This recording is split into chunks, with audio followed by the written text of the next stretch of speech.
Hey guys, welcome back to a new video. I'm Stephanie West. I'm a licensed counselor here in the state of Michigan, and I am owner and operator of In Progress Counseling. Today we're going to talk about the power of cues, inviting in whether it's visual or auditory or accountability reminders into our lives to help be a catalyst for change.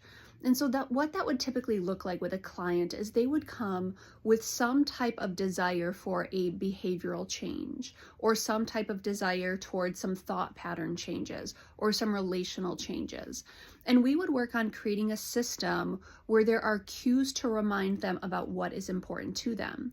So it could be something even related to, let's say, physical change, and they want to engage in eating more fruits and vegetables. And so there's going to be an importance in keeping things out in the open where they can actually see them. So perhaps it's keeping a bowl of fruit on the table, and that's the visual cue that, hey, this is something I want to commit to.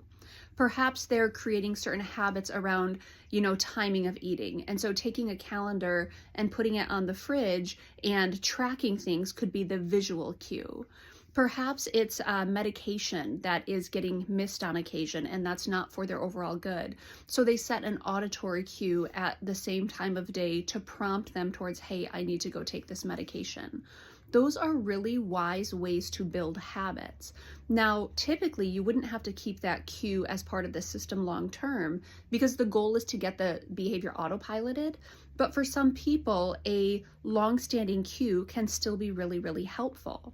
Now, we talked about in physical health, and I think those examples are pretty, they're pretty general, they're pretty easy to understand, but we can also use cues related to kind of thought patterns and emotional responses, because our thoughts are typically going to drive our emotional responses. And if there's something that I'm practicing around my thought patterns, I could set an alarm and think about it, but visual cues are actually really, really important, where every time I see this particular sticky note that is on my mirror in the morning, I'm going to rehearse a particular way of thinking in my mind. Or I'm going to take little sticky notes and put them, one on my computer. I'm going to put one on, my dashboard. I'm going to put one on my mirror. And each time I see that particular visual cue, I'm going to practice the particular script that orients my mind towards healthy thinking patterns. It can be really, really helpful. So when clients are engaging in change behavior or desiring change behavior, setting up the environment with cues can be really, really helpful. It's also something where other people might say, hey, what's that about? Why is there a sticky note on your computer? And then a client is allowed to talk about it if they feel the freedom to do so.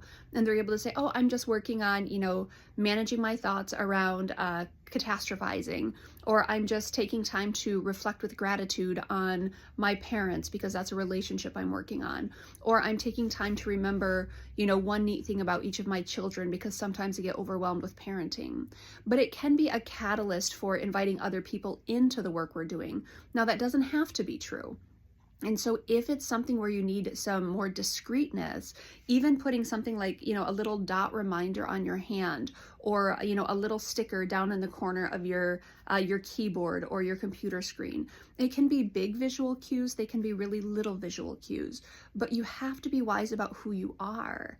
Meaning, if you're someone who's going to get really desensitized to your own cueing system, then you might need to shake it up. Sometimes when we're working with clients who have other people who are helping them, then it's going to be someone else is going around putting up the visual sticky notes, and then when the client sees them, it's showing up in a novel environment and they're being reminded about the behavior they want to practice, but someone else is helping with the novelty of it. So that can also be really helpful.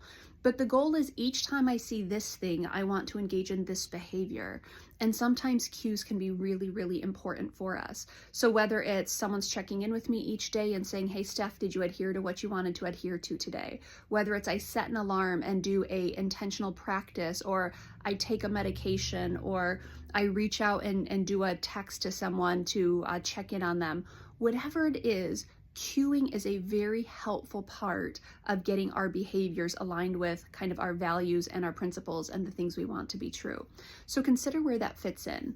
Is there something you're working on, and is there a way to link it to a cueing system? Whether someone's checking in on you, whether you have alarms set, whether there's a visual representation that reminds you, it can be really, really helpful as we try to engage in healthful behaviors.